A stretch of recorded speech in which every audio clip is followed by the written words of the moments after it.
porque Jehová daba la victoria a David donde quiera que él iba. ¿Cuál era el propósito de Dios en hacer tan grande a David? ¿Por qué Dios permitió que David fuera imparable? ¿Cuáles eran los objetivos de Dios que quería lograr a través de este hombre? Vamos a descubrirlo juntos en Primera de Crónicas, capítulo 18. Muchas felicidades porque sigues estudiando la palabra de Dios. De veras, te mando un fuerte abrazo. No te canses, no te desanimes. Lo único valioso es que tú abras la Biblia, que tú ores. Cuando tú lo hagas, el Señor va a hablar a tu corazón. Así que no importa los audios, los videos, las reflexiones que tú leas en las redes sociales o te lleguen a tu WhatsApp. Lo importante es que tú abras la palabra del Señor. Por favor, no te desanimes. Vamos al capítulo de hoy. El capítulo de hoy ya lo estudiamos en 2 de Samuel, capítulo 8, y básicamente nos resume las guerras, las batallas que libró David en el tiempo de su reinado. Investigando un poco cuánto duraron estas batallas, recuerda que David gobernó 40 años. No se tiene un dato exacto, pero algunos consideran que debieron haber sido por lo menos unos 15 años. Lo que vemos aquí es que David recuperó, pero también conquistó territorios del norte, del sur, del este y del oeste. Es decir, de los 4 puntos cardinales, y te los voy a ir mencionando cuando veamos cada pueblo, se expandió. Así que este capítulo en primer lugar nos dice algo. En David se cumplió la promesa que se le hizo a Abraham. La promesa que se le hizo a Abraham es que su descendencia dominaría desde el sur, allá por el río de Egipto, hasta la zona norte donde está el río Éufrates. Fue en el periodo de David cuando se conquistó plenamente el territorio que Dios había prometido a Abraham. En segundo lugar, desde que Josué entró a la tierra prometida hasta David, habrían pasado unos 450 años aproximadamente. O sea, pasó mucho tiempo y el pueblo no conquistó todo el territorio que Dios les quería haber dado. Y también, mis amigos, me parece muy importante es que vamos a ver cómo David se sometió tanto a Dios, amó tanto a Jehová. Y es que eso es algo bien interesante, es que cómo un hombre con defectos y errores tan grandes pudo haber sido usado por Dios. Fíjate, es que David es una mezcla muy interesante de errores tan perversos, de maldad, pero también de un profundo arrepentimiento. Pero sobre todo, mis amigos, vamos a encontrar en este capítulo a David como el modelo del rey perfecto. ¿Cuál era la perfección? Su profundo amor a Dios, su profundo deseo de agradar a Dios, su profundo anhelo de estar delante de Dios. Así que no era necesario esconder sus errores. Al contrario, sus errores nos acercan más a David porque nos ayudan a entender que él fue un ser humano como tú y como yo, que no somos perfectos, que cometemos errores, pero que si tenemos ese profundo amor, ese deseo de agradar a Dios y deseo de estar con Él, el Señor también nos puede usar para sus propósitos de formas extraordinarias. Muy bien, comenzamos en el versículo número 1 con los filisteos. Ellos estaban al oeste, hacia el mar Mediterráneo. Los filisteos dice que fueron conquistados y a través de David se tomó la ciudad de Gat y las villas de los filisteos. ¿Sabes que estas palabras indican o pueden ser traducidas como la ciudad principal? Lo que indica es que David dio un golpe mortal a los filisteos, acabó con ellos. Y fíjate un dato bien interesante. Imagínate Saúl cuántas veces luchó con los filisteos. De hecho, murió a manos de los filisteos. No pudo derrotar a un ejército. Y David aquí vamos a ver que derrotó a muchísimos. La diferencia, el orgullo, la arrogancia de Saúl. Saúl nunca se entregó a Jehová. Saúl nunca confió ni amó a Dios. Quizá en sus inicios. ¿Sabes? Lo que vemos aquí es que cuando nosotros conservamos el corazón de Saúl, orgulloso, arrogante, el deseo de poder y de fama, el deseo de ser reconocidos, el deseo de estar siempre en primer lugar, como lo tuvo Saúl, no vamos a poder vencer todos aquellos enemigos que necesitamos derrotar en nuestra vida. Pero cuando tú y yo nos ponemos en las manos de Dios, somos humildes delante de Dios, lo amamos y nos entregamos en lealtad a Él. Dios puede hacer en muy, muy poco tiempo lo que a Saúl le llevó toda la vida y nunca lo logró. David lo hizo. Los filisteos fue uno más de los ejércitos, uno más. Para Saúl fue la muerte y todo su reinado estuvo peleando contra ellos. No te olvides, si tú hoy, todos los días, empiezas a caminar delante de Dios, te entregas a Él, lo empiezas a amar. ¿Cuánto nos hace falta amar al Señor? ¿Cuánto nos hace falta humillarnos delante de Él? ¿Cuánto nos hace falta tener más fe en Él? ¿Cuánto nos hace falta conocerlo más? Si lo hiciéramos, ¿cuántos enemigos podríamos vencer? Y te preguntarás, ¿cuáles son esos enemigos? Pues son muchos, desde nuestros malos hábitos, nuestros defectos de carácter, nuestros temores, nuestras dudas, nuestra falta de fe. Todo eso podría ser vencido en poco tiempo con el poder que Dios tiene y que puede hacer a través de nosotros en nuestro corazón. Muy bien, comenzamos con el oeste. Ahora vamos en el versículo 2, dice que también derrotó a Moab. Los moabitas también fueron siervos de David y le trajeron presentes. Ojo, presentes. Desde aquí se empiezan a juntar los recursos para el templo. Algo interesante es que los de Moab le abrieron, recuerda, su bisabuela era de Moab, Ruth, y los padres de David, también David los llevó a Moab a esconderlos cuando David los persiguieron. Entonces, los comentarios dicen que algo sucedió con Moab. ¿Por qué se rompieron esas relaciones buenas que había con ellos? Pues que David los sometió y trajo botín y, como vamos a ver aquí, se usó para ahorrarlo o juntarlo para la construcción del templo cuando Salomón lo hiciera. Entonces, Moab está al este, filisteos al oeste. Y ahora vamos hacia el norte. El versículo número 3. Hadad-ezer, el rey de Soba. Soba eran parientes con los sirios. Estos dos eran pueblos arameos. Entonces también va hacia el río Éufrates, a la zona norte, y allí toma al rey Hadad-ezer, al de Soba.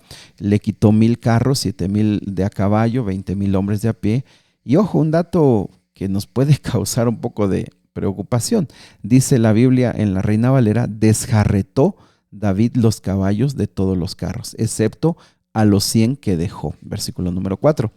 ¿Esto qué significa? Bueno, en primer lugar, el libro de Deuteronomios dijo que el rey que de veras amara a Dios no debería hacer un ejército grande de carros y de caballos. ¿Por qué? Porque el rey no debería confiar en su fuerza, sino que debería confiar en Dios. Fíjate, un dato pequeño, pero muy importante.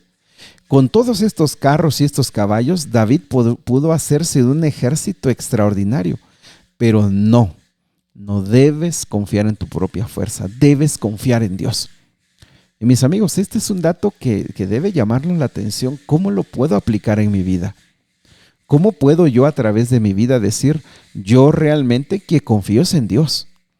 Pero uno dice, bueno, pero ¿eso qué significa? ¿Que no voy a hacer contactos para mi negocio? ¿Que no voy a buscar herramienta para mi trabajo? ¿Esto significa que yo ya no voy a estudiar porque Dios va a proveer?